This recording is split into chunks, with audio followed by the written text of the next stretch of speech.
اسماء استفہام کی ترکیب: من، ما، ایو، ایتن، ماذا، کم، کیف، این، انا، ایانا، یہ ہیں اسماء استفہام۔ اب یہ ایک مشکل چیز ہوتی ہے اسماء استفہام کو ترکیب میں پہچاننا، اور آدمی بعض اوقات پریشان ہو جاتا ہے کہ اسماء استفہام جو ہیں یہ ترکیب میں کیا بنیں گے۔ تو آج اس حوالے سے اسماء استفہام کے بارے میں پڑھتے ہیں۔ تو اسماء استفہام جو ہے ترکیب میں کیا بنیں گے، تو اس کا جواب یہ ہے کہ بھئی اسماء استفہام دو طرح کے ہیں۔ کچھ اسماء استفہام وہ ہیں کہ جن میں زمان اور مکان کا معنی پایا جاتا ہے، جیسے کہ اینا، انا، متا، ایانا۔ تو اینا معنی ہوتا ہے کہاں، اس میں مکان کا معنی پایا جا رہا ہے۔ انا بمعنی کیفہ بھی ہوتا ہے، اور انا جو ہے بمعنی اینا بھی ہوتا ہے، یعنی کہاں۔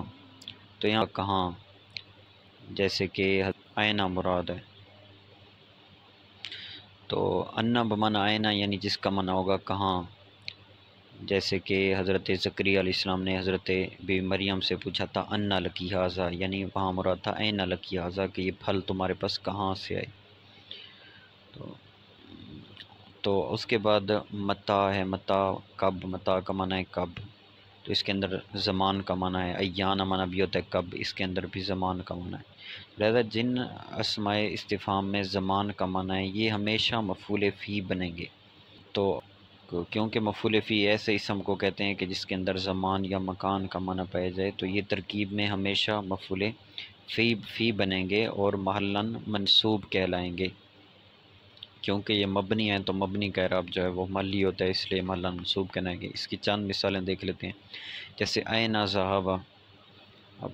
تو این ذہب جو ہے یعنی اب اس میں ترکیب یہ بنے گی کہ آئینہ جو ہے یہ بن جائے گا مفعول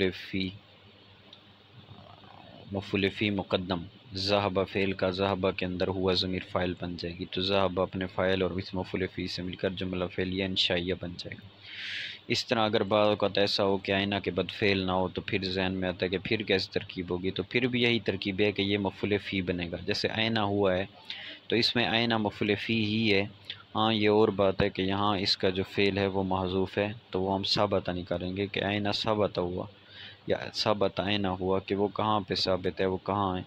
تو یہاں ثابت فعل محذوف ہوگا، اس میں ہوا ضمیر فاعل ہوگا، اور آئینہ جو ہے یہ مفعول فی ہوگا، اور یہ پورا جملہ ہوا کا ہوا ضمیر کی خبر مقدم بنے گی اور ہوا ضمیر مبتدا مؤخر بنے گی۔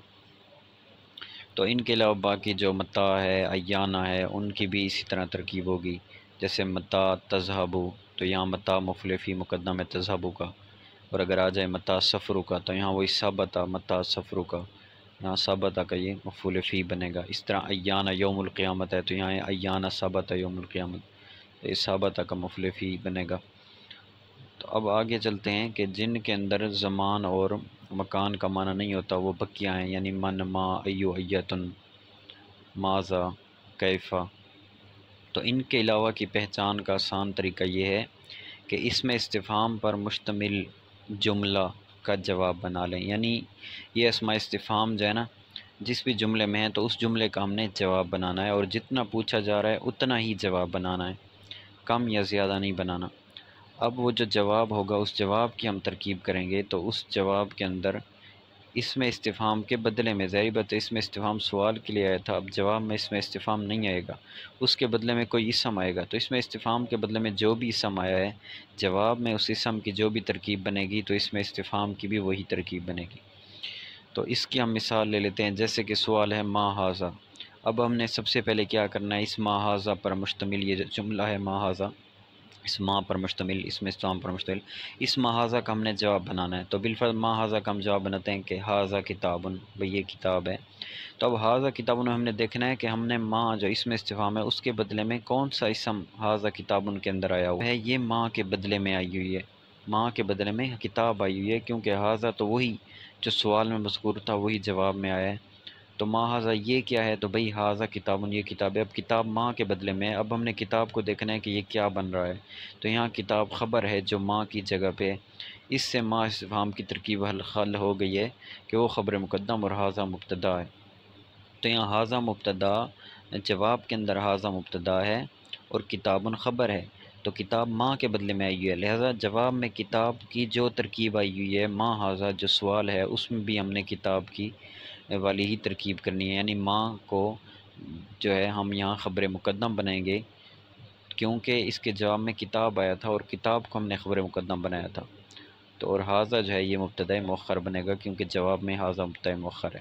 تو یہاں ماں ہاذا میں ماں خبر مقدم، ہاذا مبتدا مؤخر، تو اس طرح یہ ترکیب حل ہوگی۔ اس طرح ہم ماں کے علاوہ اور لے لیتے ہیں، مثال ماذا کو لے لیتے ہیں۔ بھئی ماذا اخذت معک، کیا چیز ہے کہ اخذت تو نے لیا ہوا ہے اس کو، معک اپنے ساتھ۔ تو اس کا جواب ہم بناتے ہیں سب سے پہلے، تو اس کا جواب بناتے ہیں بالفرض اخذت معی کتابا، کہ میں نے اپنے ساتھ کتاب کو لیا ہوا ہے، میں نے اپنے پاس کتاب کو لیا ہوا ہے، پکڑا ہوا ہے۔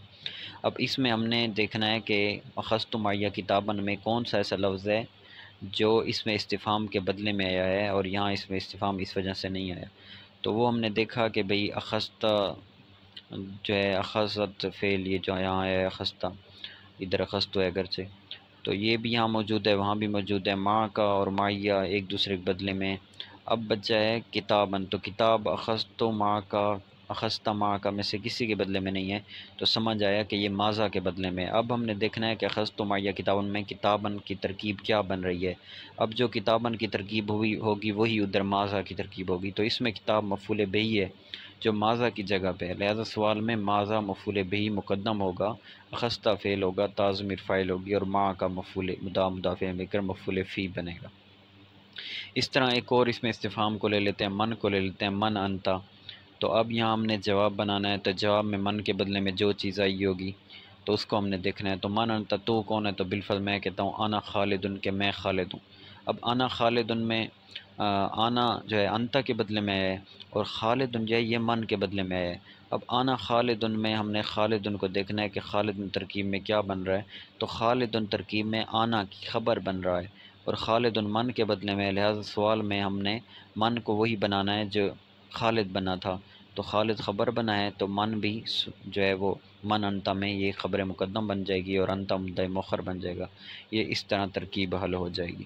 تو اعلیٰ حاصل القیاس اسی طرح جو ہے، اب ایو اور ایتن کو بھی لے لیں تو ان کی بھی ترکیبیں اسی طرح ہی بنے گی، اور یہ ایک آسان حل ہے اسماء استفہام کی ترکیب کو پہچاننے کا اور اسماء استفہام کی ترکیب کرنے کا۔ اللہ پاک ہمیں اس ترکیب کو سمجھنے کی توفیق عطا فرمائے۔